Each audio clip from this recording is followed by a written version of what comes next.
시편 25편 1절에서 22절까지 말씀입니다. 제가 가지고 있는 성경은 구약 성경 819페이지입니다. 시편 25편 1절에서 22절까지 우리 천천히 합독하겠습니다. 여호와여, 나의 영혼이 주를 우러러 보나이다. 나의 하나님이여, 내가 주께 의지하여 싸우니 나를 부끄럽지 않게 하시고 나의 원수들이 나를 이겨 개가를 부르지 못하게 하소서. 주를 바라는 자들은 수치를 당하지 아니하려니와 까닭없이 속이는 자들은 수치를 당하리이다. 여호와여, 주의 도를 내게 보이시고 주의 길을 내게 가르치소서. 주의 진리로 나를 지도하시고 교훈하소서. 주는 내 구원의 하나님이시니 내가 종일 주를 기다리나이다. 여호와여, 주의 긍휼하심과 인자하심이 영원부터 있었사오니 주여 이것들을 기억하옵소서. 여호와여, 내 젊은 시절의 죄와 허물을 기억하지 마시고 주의 인자하심을 따라 주께서 나를 기억하시되 주의 선하심으로 하옵소서. 여호와는 선하시고 정직하시니 그러므로 그의 도로 죄인들을 교훈하시리로다. 온유한 자를 정의로 지도하시며 온유한 자에게 그의 도를 가르치시리로다. 여호와의 모든 길은 그의 언약과 증거를 지키는 자에게 인자와 진리로다. 여호와여, 나의 죄악이 크오니 주의 이름으로 말미암아 사하소서. 여호와를 경외하는 자 누구냐? 그가 택한 길을 그에게 가르치시리로다. 그의 영혼은 평안히 살고 그의 자손은 땅을 상속하리로다.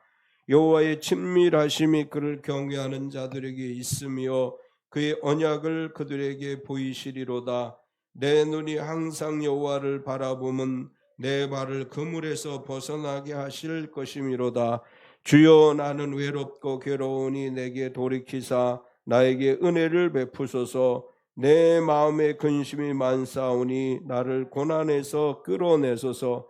나의 곤고와 환난을 보시고 내 모든 죄를 사하소서. 내 원수를 보소서. 그들의 수가 많고 나를 심히 미워하나이다.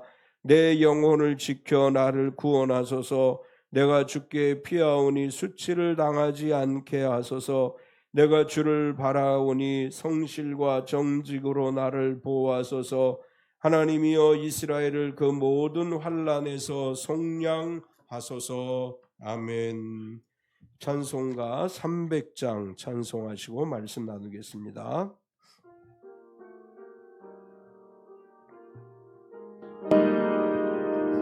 서로 축복하겠습니다. 몸은 건강하게, 마음은 평안하게, 삶은 행복하게. 환절기라 날씨가 춥기도 했다, 또 따뜻하기도 했다 하죠. 환절기 속에서도 우리 찬빛교회 모든 가족이 건강하고 평안하고 행복한 하루하루 되시기를 축원합니다. 아멘. 오늘 주보에 있는 것을 읽어드리겠습니다. 주님만으로 살아봅시다. 독일에서는 전통적으로 사순절을 하루 한 끼 이상 금식을 하며 지내는 전통이 있었습니다. 하지만 종교개혁을 통해 율법보다 믿음을 더 중시하는 풍조가 생기면서 사순절의 금식을 비롯한 금욕주의적 삶을 추구하는 전통이 사라져갔습니다. 그래도 사순절은 주님을 더욱 의지하며 살아야 한다고 생각한 함부르크의 신학자들은 사순절 기간 동안 자발적으로 금식할 성도들을 모집했습니다.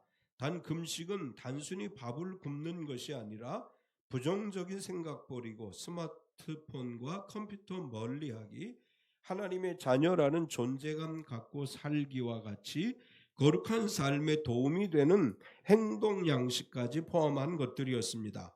좀 70명이 참여했던 이 캠페인은 사순절의 기적이라 불릴 정도로 놀라운 성령 충만을 경험한 사람들의 간증으로 인해 급속도로 불어났고, 지금은 매년 300만 명이 넘는 사람들이 자발적으로 신청하는 독일의 가장 큰 신앙 캠페인이 됐습니다. 금식이 중요한 것이 아니라 금식을 결심하며 하나님만을 바라보고자 하는 결단이 더 중요합니다. 날 위해 고난을 당하신 주님을 생각하며 사순절 기간만큼은 조금 더 주님만을 의지하며 거룩한 결심을 내립시다. 주님을 의지하는 기쁨을 충만히 누리게 하소서. 주님 뜻 안에서 사순절 의미에 맞게 몸과 마음을 비우는 결심을 합시다. 아멘. 예, 우리는 사순절에 신약성경 일독하기 하고 있는데, 이제 사순절이나 고난 중간에 미디어 금식하기 운동이 이제 한 10여 년 전부터 일어나서 TV를 안 본다든지 컴퓨터를 특별히 업무 이외에는 사용하지 않는다든지 이제 이런 운동들이 이 젊은 세대들을 중심으로 해서 일어나기도 했습니다. 여러 가지 힘든 상황이기 때문에 다 텔레비도 안 보고 다 이런 거 안 하기 힘들잖아요. 성경 우리 신약성경 일독하기 열심히 참여해서 주님의 고난을 우리의 삶의 은혜로 채우는 사순절이 됐으면 좋겠습니다. 사순절 신약 읽기에 대한 것은 이제 제가 밴드에다가 그날 읽어야 될 내용들을 올리고 있는데 사실은 어제 제가 깜빡 잊고 안 올렸어요. 오늘 올린 거는 내일 읽어야 돼요. 사순절 중에도 주일은 사순절에 포함하지 않습니다. 우리가 새벽기도 시간에는 토요일에 성경 읽기를 안 하기 때문에 주일에 사순절 성경 읽기를 계속해 가고 있는데 이거 어디서 찾아 고민하지 마시고 밴드에 들어오시면 되고 매주 밴드에 올라오는 스마트 주보에 보면 뒤편에 1년 1독 성경 읽기 URL이 들어가 있고 그 옆에 사순절 일독하기 URL이 들어가 있어요. 누르시기만 하면 낭독하는 성경이 저절로 뜹니다. 찾기 힘들어요. 밴드에 들어가면 다 있어요. 들어가서 아주 녹음까지 다 해서 듣기 좋게 성경 구절까지 나오게 만들어 놨으니까 핑계 대지 말고 열심히 성경 읽기에 참여합시다. 인생의 환절기라는 글을 한번 제가 소개해 드리겠습니다. 계절과 계절의 중간 환절기, 그 환절기에 찾아오는 손님은 어떤 것이 있을까요? 우선 안개가 찾아옵니다. 안개는 환절기에 언제나 자욱하게 자리 잡고 우리의 걸음폭을 조종하게 하지요. 그리고 환절기에 찾아오는 또 하나의 손님, 바로 감기입니다. 자욱한 안개와 고통스러운 감기, 그런데도 불구하고 환절기가 좋은 이유는 어디에 있을까요? 바로 기다림에 있습니다. 안개 다음에 다가올 햇살 가득한 하늘, 감기 뒤에 다가올 말끔한 건강, 기다림은 우리 생의 매혹적인 요소가 분명하지요. 사람과 사람 사이에도 환절기는 존재합니다. 그 사람에게 가까이 다가가고 있는 시점, 그것이 바로 환절기지요. 그 사람과 사람 사이의 환절기에도 역시 어김없이 두 가지 손님을 치러야 합니다. 그 사람의 마음을 알 수 없는 안개, 그 사람을 사랑하게 된 마음의 독감, 이 두 가지 환절기 손님을 치러야 비로소 그 사람에게 건너갈 수 있게 됩니다. 그리고 꿈을 향해 걸어가는 시점 역시 인생의 환절기겠죠. 꿈을 향해 걸어가는 환절기에도 역시 안개와 감기는 찾아듭니다. 지금 누구를 향해 강을 건너고 계신가요? 지금 어떤 꿈을 향해 산을 넘고 계신가요? 한 치 앞도 안 보이는 안개, 지독한 감기, 하지만 그것은 곧 사라지고 마는 환절기 증상일 뿐입니다. 송정님의 마음의 풍경 중에서 시편 25편을 보면 다윗의 아픈 마음이 보여요. 인생의 환절기를 겪고 있는 다윗의 그 쓰디쓴 아픔 가운데서 하나님을 향한 간절한 기도, 하나님을 향한 간절한 소원이 담겨져 있고, 다윗이 시련이라고 하는 환절기를 걷어내고 하나님의 은혜 안에서 새로운 힘을 얻게 되는 그런 노래가 시편 25편이라고 할 수 있습니다. 저도 환절기가 되면 좀 고생을 하는 편에 속해요. 비염 때문에 이제 환절기마다 새벽기도 시간에 좀 많은 어려움을 겪곤 하는데, 하나님께서 우리 인생에 있어서 환절기를 겪게 하시는 것은 우리를 망하게 하시는 것이 아니고 환절기의 과정을 통해서 새봄을 맞이하게 하듯 인생의 새로운 날을 열어주시기 위한 과정인 줄로 믿습니다. 인생의 환절기 같은 상황에 처해 있는 성도들에게 다윗은 자신을 경험을 중심으로 해서 나에게 은혜를 베푸소서라는 노래를 들려줍니다. 믿음이 좋은 사람들에게도 인생의 환절기는 오게 돼 있고 시련의 시기는 믿음이 좋은 사람도 겪게 돼 있습니다. 그러나 우리에게는 은혜를 베풀어 주시고 우리를 부끄러움 당하지 않게 하시는 하나님의 은혜가 있습니다. 사순절을 보내고 있는데 주님께서 나를 위해 이 땅에 오셔서 고난 받으심으로 우리에게는 새로운 삶의 길이 열렸습니다. 사순절 첫 번째 주일은 오늘 다윗의 노래를 중심으로 해서 나에게 은혜를 베푸소서라는 제목으로 함께 은혜를 나누려고 합니다. 오늘 다윗의 노래를 통해서 우리가 발견할 수 있는 것은 첫 번째로 다윗이 이렇게 고백을 해요. 주께 의지하였사오니. 다윗이 이 시를 지었을 당시의 상황은 여러 가지 어려움을 겪는 상황이었을 것으로 느껴지죠. 시편 25편을 읽어보면 다윗이 겪고 있는 아픔이 보이고 어려움 속에서 이 어려움을 어떻게 극복할 것인가를 기도와 노래로 하나님 앞에 올려드리는데 다윗은 이렇게 이야기합니다. 내가 어떤 어려움 속에 살아가고 있다 할지라도 나는 하나님만을 우러러보고 하나님만을 의지하겠습니다. 이렇게 고백을 합니다. 1절을 보면 여호와여 나의 영혼이 주를 우러러보나이다. 여기서 우러러본다고 하는 히브리어가 가지고 있는 의미는 들어올리다, 가지고 가다라고 하는 뜻이고 일부 번역본에서는 나의 혼을 들어올립니다 라고 번역을 했습니다. 다윗이 이 시를 지었을 당시에 어려움을 겪는 상황이었다고 볼 수 있는데 다윗은 자신이 겪는 어려운 상황은 자신이 지은 죄로 인한 것이다 이런 고백을 해요. 내가 지은 죄로 인해 이런 고난을 겪고 있는데 하나님 나의 죄를 가지고 하나님 앞에 나아가오니 나에게 은혜를 베풀어 주셔서 나의 죄를 사해 주시고 내가 겪는 이 고난의 상황 속에서 벗어나게 해 주옵소서 이렇게 기도하는 시라고 할 수 있습니다. 여기서 하나님을 우러러본다는 것은 자신의 죄악을 가지고 하나님 앞에 나아가서 머리를 들고 하나님을 바라보고 용서를 구하니 나를 받아주옵소서라고 하는 고백이고 나의 영혼이 주를 우러러보나이다 라고 고백한 것은 자신이 처한 고난의 상황에서 주님의 도움을 주님의 은총을 간절히 간구하는 그런 믿음의 모습이라고 할 수 있습니다. 다윗은 내가 주께 의지하였사오니 나로 부끄럽지 않게 하시고라고 노래하죠. 2절을 보면 나의 하나님이여 내가 주께 의지하였사오니 나를 부끄럽지 않게 하시고 나의 원수들이 나를 이겨 개가를 부르지 못하게 하소서. 이 노래를 지은 상황이 다윗이 사방으로 원수들에 의해 둘러싸임을 당하고 있는 상황이라고 우리가 추측할 수 있습니다.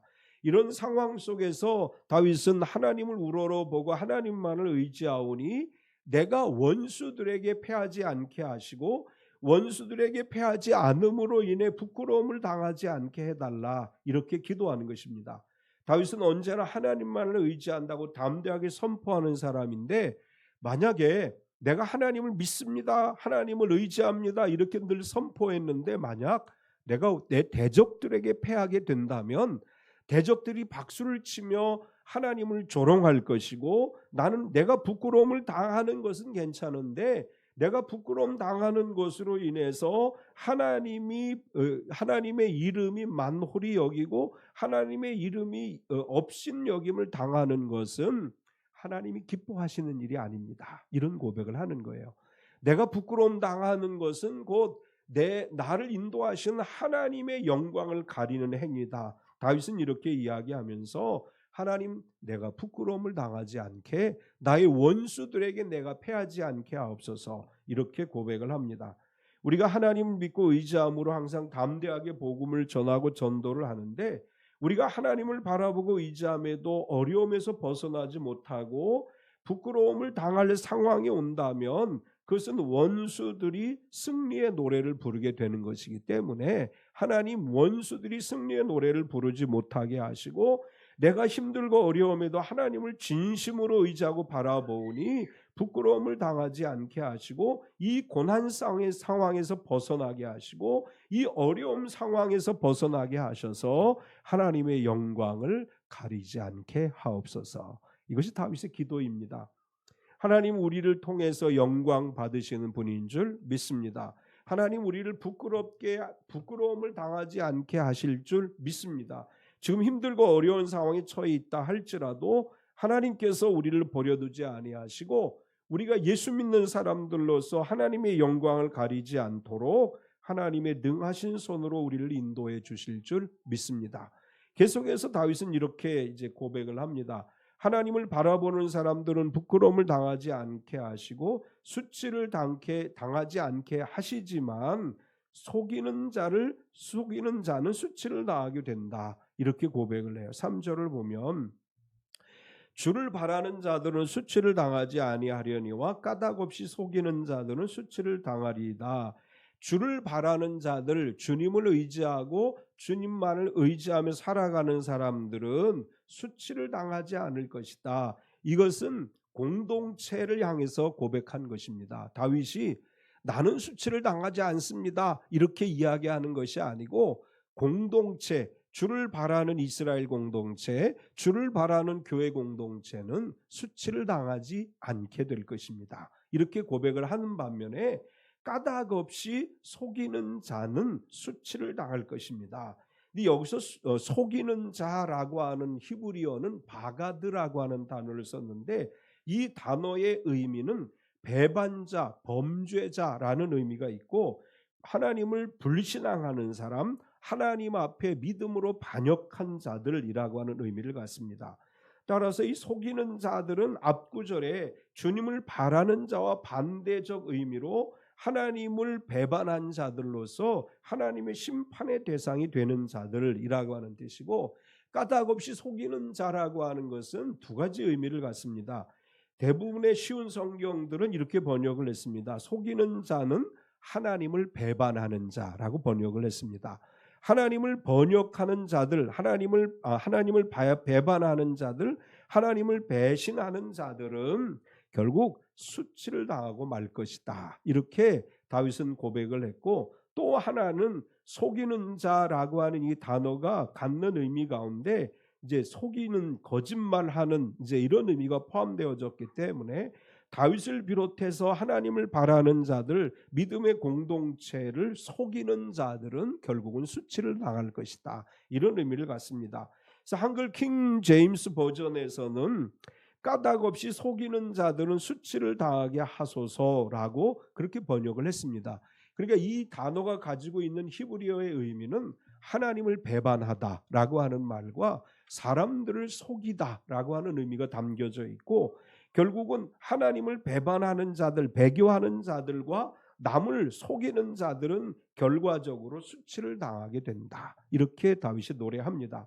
다윗은 계속해서 속이는 자들, 배반하는 자들은 수치를 당하지만 주께 피하오니 수치를 당하지 않게 하소서. 20절을 보면 내 영혼을 지켜 나를 구원하소서. 내가 주께 피하오니 수치를 당하지 않게 하소서.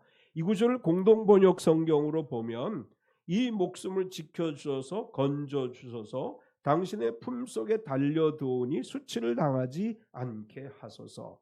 주님께 피한다고 하는 말이 가지고 있는 히브리어의 의미는 뭐냐 하면 하나님의 품속으로 들어가다 그런 뜻이에요. 하나님의 품속에 들어가오니 나로 수치를 당하지 않게 하소서. 하나님은 사랑하는 성도들을 생명싸개 안에 보호해 주시는 줄 믿습니다. 우리가 하나님 앞에 나아간다고 하는 것은 하나님 품 안에 안겨서 하나님의 생명싸개 안겨서 하나님의 보호를 받는 것을 이야기합니다. 어린아이들이 막 힘들고 어려울 때 엄마의 품속에 안기면 평안함을 누리죠. 다윗은 그런 고백을 하는 거예요. 내가 힘들고 어려울 때 하나님 품 안에 안기오니 나로 하여금 수치를 당하지 않게 하소서. 이런 고백을 합니다. 살다가 힘들고 어려울 때 기도로 하나님 품 안에 안기는 믿음이 되시기 바랍니다. 믿음이 좋은 사람도 탈진하게 될 때가 있어요. 엘리야도 탈진을 합니다. 다윗도 탈진을 해요.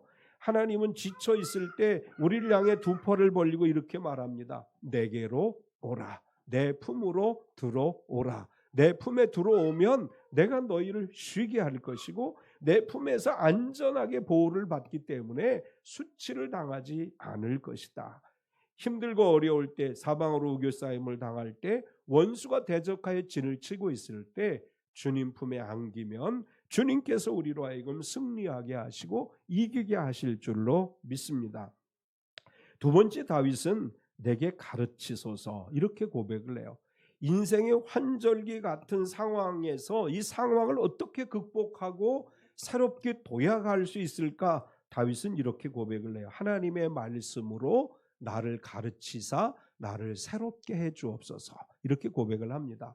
우리가 힘들고 어려울 때 다시 말씀으로 돌아가야 돼요. 힘들고 어려울 때 세상에서 방법을 찾지 말고 다윗은 이렇게 이야기하는 거예요. 하나님, 내가 너무 힘들어 죽을 것 같아요. 그런데 하나님 말씀으로 나를 가르쳐 주소서. 내가 말씀으로 깨달음을 얻어서 이 위기 속에서 하나님의 은혜로 힘을 얻고 승리하는 삶을 살아가기 원합니다. 이렇게 고백하는 것입니다. 우리가 매일 성경을 통독하죠. 성경을 매일같이 통독하는 가운데 성령의 감화 감동으로 성령의 말씀을 조명해 주심으로 하나님 말씀을 깨닫게 하시고 가르쳐 주셔서 하나님 말씀 안에서 힘들고 어려운 상황을 극복하고 승리하는 삶을 살아가게 하실 줄 믿습니다.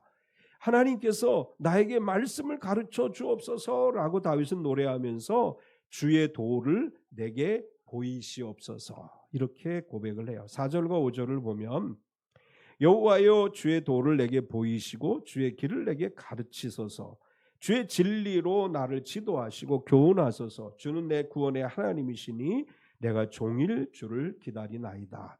이 구절을 공동번역 성경으로 보면 이렇게 번역했습니다. 야훼여 당신의 길을 가르쳐 주시고 어떻게 살아야 할지를 가르쳐 주소서. 당신만이 나를 구해 주실 하나님이시오니 당신의 진리 따라 나를 인도하시고 가르치소서. 날마다 당신의 도움만을 기다립니다. 여기서 도라고 하는 단어, 우리 개역개정 성경에서 도라고 하는 이 단어는 길이라고 하는 의미예요. 이제 히브리 원어에서는 이 도라고 하는 단어가 우리가 도로라고 사용하죠. 도로, 우리 길 도로. 이제 이 좀 큰 길을 이야기할 때 도라고 하는 히브리어를 사용해요. 그리고 그 뒤에 보면 길이라고 하는 단어를 사용했는데 이 길이라고 하는 단어는 좁은 길을 의미하는 단어로 사용이 되어집니다. 따라서 이 도와 길이라고 하는 말은 하나님께 나아가는 길을 우리에게 가르쳐 주시고 예수 그리스도가 이 땅에 오셔서 우리에게 보여주신 말씀의 길을 따라가게 하옵소서 이런 의미로 이제 우리가 해석할 수 있습니다. 또 이 도라고 하는 단어에는 여행이라고 하는 의미가 포함되어져 있습니다. 그러니까 우리가 주의 도로 가르침을 받는다고 하는 것은 하나님 나라로 들어가는 길에 대해서 가르침을 받는다. 이제 그런 의미이고 예수님께서 내가 곧 길이요 진리요 생명이니 나로 말미암지 않고는 아버지께로 올 자가 없다. 이렇게 말씀하셨죠. 결국은 하나님의 도로 나를 가르치소서는 우리 인생을 여행하는 것이라고 비교할 때 천국을 향해 여행하는 것이고 천국을 향해 여행하는 길을 나에게 가르쳐 주셔서 그 진리 가운데 살게 하시고 주님이 우리에게 보여주신 주님의 길을 따라가게 하옵소서 이렇게 다윗은 노래하는 것입니다. 말씀 외에 우리에게는 길이 없습니다. 말씀으로 가르침을 받아야 영원한 생명과 승리의 길로 나아가게 될 줄 믿습니다. 계속해서 다윗은 선한 도로 죄인들을 교훈하십니다. 이렇게 노래해요. 7절과 8절을 보면 여호와여 내 젊은 시절의 죄와 허물을 기억하지 마시고 주의 인자하심을 따라 주께서 나를 기억하시되 주의 선하심으로 하옵소서. 여호와여 여호와는 선하시고 정직하시니 그러므로 그의 도로 죄인들을 교훈하시리로다. 이 구절도 공동번역으로 보면 이렇게 번역했습니다. 젊어서 저지른 나의 잘못과 죄를 잊어주시고 야훼여 어지신 분이여 자비하신 마음으로 나를 생각하소서. 야훼여 당신은 바르고 어지시기에 죄인들에게 길을 가르치시고. 다윗은 자신이 겪는 이 어려움이 자신의 죄와도 관련이 있다고 생각을 한 거예요. 그래서 이 죄의 문제를 해결하려면 어떻게 해야 되느냐? 하나님께서 말씀으로 내가 죄인인 것을 깨닫게 해주시고 말씀을 의지해 하나님 앞에 회개하고 나아가게 하셔서 이 죄의 길에서 벗어나 바른 길로 가도록 나를 가르쳐 주옵소서. 이렇게 다윗이 노래한 것입니다. 죄를 안 짓고 살아가는 인생은 없어요. 의인은 없나니 하나도 없습니다. 우리가 믿음으로 산다고 하지만 우리 자신이 알고 모르고 지은 죄들이 있어요. 그런데 이 죄의 문제를 어떻게 해결할 수 있느냐? 말씀을 의지해 진심으로 회개할 때 미쁘고 의로우신 그분은 우리의 죄를 기억도 아니하시고 하나님께서 우리의 죄를 사해 주시는 것입니다. 우리의 죄를 사함 받기 위해서 말씀을 의지해야 되고 말씀이 우리의 죄를 깨닫게 해주시는 것이다. 다윗은 이렇게 노래하는 것입니다. 우리가 죄의 문제를 해결하지 않으면 우리 인생의 문제가 해결되어지지 않아요. 그래서 다윗은 그렇게 하나님 앞에 기도합니다. 하나님, 죄인들이 깨닫게 해주시고 하나님 앞에 내 죄를 자복하게 하시되 선하고 이로우신 하나님 나의 죄를 사해 주시고 내가 이 모든 시련에서 벗어나 주님의 은혜를 입게 하옵소서. 이렇게 기도합니다. 다윗은 그래서 주님의 이름으로 나를 사하소서 계속 이런 기도를 해요. 9절에서 10절까지를 보면 온유한 자를 정의로 지도하시며 온유한 자에게 그의 도를 가르치시리로다. 여호와의 모든 길은 그의 언약과 증거를 지키는 자에게 인자와 진리로다. 여호와여 나의 죄악이 크오니 주의 이름으로 말미암아 사하소서. 다윗은 이 모든 상황을 극복할 수 있는 길은 하나님의 은혜를 입는 것인데 하나님의 은혜를 입기 위해서는 죄 문제가 해결되어져야 되고 말씀 안에서 내가 온전히 깨끗하게 될 때 하나님의 은혜가 내게 임할 것이고 내가 모든 시련 속에서 승리할 수 있습니다. 이렇게 노래를 합니다. 다윗은 세 번째로 죄 문제에 관해서 사함을 얻기 위해서 기도한 다음에 내게 은혜를 베푸소서 이렇게 기도합니다. 고난의 상황에서 하나님 말씀으로 돌아가서 회개하고 사함을 받고 다시 힘을 얻게 되면 하나님의 은혜와 복이 임하는 것입니다. 다윗은 하나님께서 회개한 성도들에게 은혜를 베풀어 주셔서 복을 내려주신다고 노래했는데 하나님이 베풀어 주신 은혜와 복에 관해서 이렇게 노래해요. 하나님의 은혜가 우리 가운데 임하면 영혼이 평안히 살고 자손은 땅을 상속하리라. 12절에서 13절까지를 보면 우리 같이 한번 읽겠습니다. 여호와를 경외하는 자 누구냐? 그가 택할 길을 그에게 가르치시리로다. 그의 영혼은 평안히 살고 그의 자손은 땅을 상속하리로다. 아멘. 하나님의 말씀으로 가르침을 받아 회개하고 죄사함을 받아서 진심으로 하나님을 경외하는 자의 삶을 살아가게 될 때 하나님께서 복된 길을 가르쳐 주시고 복된 길로 나아가게 하시는데 하나님의 인도하심을 받는 복된 성도는 영원히 평안히 살 것이고 그의 자손이 땅을 상속하게 될 것이라고 이야기합니다. 우리는 구약 성경에서 다윗이 죽음의 위기를 넘기는 여러 이야기들, 여러 상황들을 읽어 볼 수 있죠. 그런 가운데서도 그가 굳건하게 살 수 있었던 것은 하나님이 주시는 영혼의 평안이 있었기 때문이에요. 그의 영혼이 하나님이 주신 평안을 누리기 때문에 위기 속에서도 그 모든 상황을 극복할 수 있었습니다. 우리가 살아가는 삶의 연장에서 하나님이 우리의 마음을 평안으로 주장하시면 어떤 위기와 어려움 속에서도 우리가 승리하는 삶을 살아가게 될 줄 믿습니다. 다윗은 시편 23편 4절에 이렇게 노래하죠. 내가 사망의 음침한 골짜기로 다닐지라도 해를 두려워하지 않을 것은 주께서 나와 함께 하심이라. 주의 지팡이와 막대기가 나를 안위하시나이다. 우리가 다니는 삶의 길이 사망의 음침한 골짜기일지라도 우리 마음에 주님이 주신 평안이 있다면 그 평안으로 인해서 늘 승리하는 삶을 살아가게 될 줄 믿습니다. 우리 마음이 평안해지면 자손들은 땅을 상속하게 된다. 이 땅을 상속하게 된다고 하는 원래 의미는 약속의 땅에 들어가서 크게 번성할 것이다 라고 하는 말씀이에요. 하나님이 약속하신 것을 받아 누리게 될 것이고 그곳에서 하나님이 주시는 복을 누리게 될 것이다. 우리 참빛교회 모든 성도들의 영혼이 평안히 살게 되고 자녀들이 약속하신 하나님의 은혜와 복을 누리게 되는 복이 임하기를 축원합니다. 하나님의 은혜로 말미암아 다윗은 계속해서 이렇게 노래합니다. 내 발이 그물에서 벗어나리라. 14절과 15절을 보면 여호와의 친밀하심이 그를 경외하는 자들에게 있으며 그의 언약을 그들에게 보이시리로다. 내 눈이 항상 여호와를 바라보면 내 발을 그물에서 벗어나게 하실 것이미로다. 하나님의 말씀으로 가르침을 받아서 영원히 평안한 삶을 살아가게 될 때 설령 내가 그물에 걸린다 할지라도 그 그물에서 벗어나게 하신다. 우리가 이 CCM 찬양할 때 사냥꾼의 올무에서 벗어난 새 같은 찬양, 새 같다는 찬양을 하나님께 드리죠. 시인은 그렇게 노래를 했습니다. 하나님께서 우리를 그물에서 벗어나게 하시고 우리를 묶고 있는 모든 것들로부터 우리를 벗어나게 하실 줄 믿습니다. 사냥꾼의 올무에서 벗어나는 새처럼 질병의 그물에서 벗어나고 가난의 그물에서 벗어나고 고난과 절망의 그물에서 벗어나서 하늘의 복을 누리는 우리 참빛교회 모든 성도가 되시기 바랍니다. 계속해서 다윗은 고난에서 끌어내십니다 라고 노래합니다. 16절과 17절을 보면 주여 나는 외롭고 괴로우나 내게 돌이키사 나에게 은혜를 베푸소서. 내 마음이 근심이 많사오니 나를 고난에서 끌어내소서. 다윗은 지금 자신이 처한 상황은 어떠냐? 외롭고 괴롭다 이렇게 고백을 했고 마음에 근심도 많다.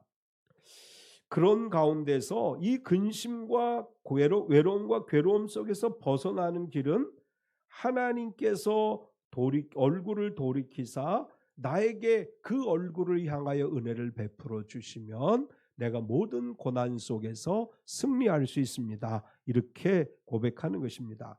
믿음이 좋은 사람도 근심이 있어요. 믿음이 좋은 사람도 외롭고 괴로울 때가 있습니다. 다윗 주변에 언제나 사람들이 있었어요. 그럼에도 불구하고 주여 나는 외롭고 괴롭습니다 라고 고백을 했고 내 마음에 근심이 많습니다 라고 고백을 했습니다. 그러나 하나님께서 나를 고난에서 끌어내사 하나님의 은혜의 길로 가게 하십니다. 이것이 다윗의 고백입니다. 지금 우리가 살아가면서 고난의 삶의 현장에 있을지라도 하나님께서 그 고난에서 나를 끌어내사 하나님이 주시는 평탄한 길로 가게 하실 줄 믿습니다. 마지막으로 다윗은 모든 환난에서 속량하소서라고 기도하면서 25편을 마치고 있습니다. 21절과 22절을 보면 내가 주를 바라오니 성실과 정직으로 나를 보호하소서. 하나님이여 이스라엘을 그 모든 환난에서 속량하소서. 속량하다라고 하는 말은 건져내다라고 하는 뜻이에요. 모든 환난에서 나를 건져내 주옵소서. 다윗은 이렇게 고백합니다. 하나님 내가 지금 환난을 당하고 있지만 내가 하나님을 바라보고 의지하오니 나를 보호하셔서 환난에서 나를 건져내 주시고 하나님의 은혜 속에 살아가게 하옵소서. 다윗의 이 기도 속에는 자기 자신만이 아니라 자기 민족 이스라엘을 환난에서 건져달라고 하는 기도가 담겨져 있습니다. 하나님을 사랑하는 주님의 백성들을 환난에서 건져주시고 하나님 나라의 복을 누리게 하실 줄 믿습니다.